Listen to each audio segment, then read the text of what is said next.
सुप्रभात। सबको बना के खुद को छिपाना, सबको बना के खुद को छिपाना, ये बड़े रहस्य की बात है, जिससे सब लोग जानते हैं कि परमात्मा ने हम सबको पैदा किया, ये सृष्टि बनाई, सब कुछ बनाया और अपने आप को छुपा लिया। कहने को तो कहते हैं कि भगवान सर्वव्यापक है, हमारे हृदय में रहते हैं, पर मिलते कहाँ हैं, दिखाई कहाँ देते। तो परमात्मा को प्राप्त करने के लिए हमें अथक प्रयत्न करना चाहिए, हमें जी जान से लग जाना चाहिए भगवान को प्राप्त करने के लिए। भगवान को प्राप्त कैसे करें? भगवान को प्राप्त करने के लिए ऐसे हम अपनी दृष्टि बनाएं, ऐसी भावना बनाएं कि हमें सब लोग भगवान के रूप में दिखाई दें। ये कोई बड़ी बात नहीं है, ये सब अभ्यास की बात है और इस अभ्यास से सब कुछ हो सकता है।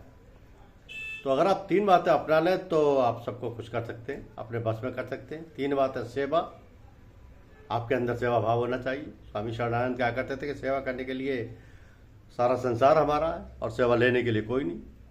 दूसरी बात मधुर भाषण, मधुर भाषण से आप सबको प्रसन्न कर सकते हैं, सबको अपने माफिक बना सकते हैं। और तीसरी बात यह है कि किसी की निंदा ना करना। तो सेवा, मधुर भाषण और किसी की निंदा ना करने, ये 3 बातें अगर आप अपना लें तो आप सबको खुश कर सकते हैं, सबको अपने वश में कर सकते हैं और बड़ा अच्छा जीवन व्यतीत कर सकते हैं।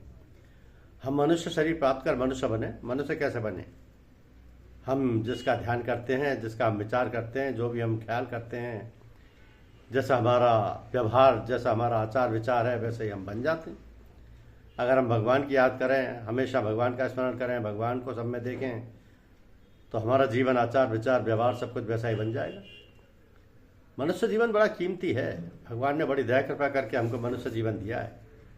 इसलिए हमारा सबका फर्ज है कि हम मनुष्य बने। तरह तरह के लोग हैं, कोई पशु कोटि के हैं, कोई मनुष्य कोटि के हैं, कोई देव कोटि के हैं, कोई ईश्वर कोटि के हैं। तो हमको चाहिए कि हम ईश्वर कोटि के बने। ईश्वर कोटि के बनने का तरीका क्या है? हम ईश्वर का ध्यान करें, हर वक्त ईश्वर के ख्याल में रहें। एक स्त्री थी जो कपड़े पातती थी, उसके कंडे पातती थी। कंडे थापना जो होता है, तो उसके कंडे चोरी हो जाते थे। एक महात्मा आए, उनसे उसने शिकायत की कि हमारे कंडे चोरी हो जाते हैं। कंडे कंडे तो सब जगह तपते हैं, तुम्हारे कंडे की क्या पहचान है? इसलिए बताया, कंडों को कान से लगाओ तो राम राम सुनाई देगा। महात्मा ने कंडे को कान से लगाया तो राम राम सुनाई दिया। तो कारण क्या था? उसके शरीर में रोम रोम में राम राम व्याप्त था। वह जिस चीज़ को स्पर्श करती उसमें राम राम समा जाता था। जब वह कंडे थापती तो राम राम उसमें भर जाता।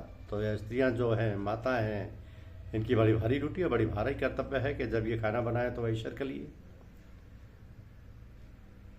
ईश्वर के भोग के लिए, ईश्वर को खिलाने के लिए जितनी देर बनाए ईश्वर की याद करती रहे, कोई भजन गुनगुनाती रहे, राम नाम कहती रहे। जब तक खाना बनाए भगवान की याद में रहे तो खाने में वही असर आ जाएगा। जो कोई उस खाने को खाएगा उस पर वही असर पड़ जाएगा।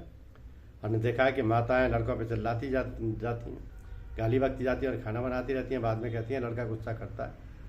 अरे गुस्सा तुमने भर दिया, खाना बनाते बनाते तुम गुस्सा करती रहती हो, तो खाने में वही गुस्सा भर गया। जो कोई खाएगा उसके अंदर वही गुस्सा भर जाता है।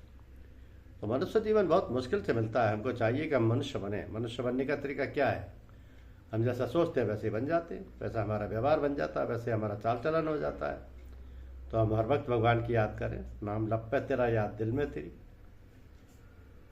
नाम लपे तेरा, याद दिल में तेरी। शक्ल आंखों में हो, दम निकलता रहे।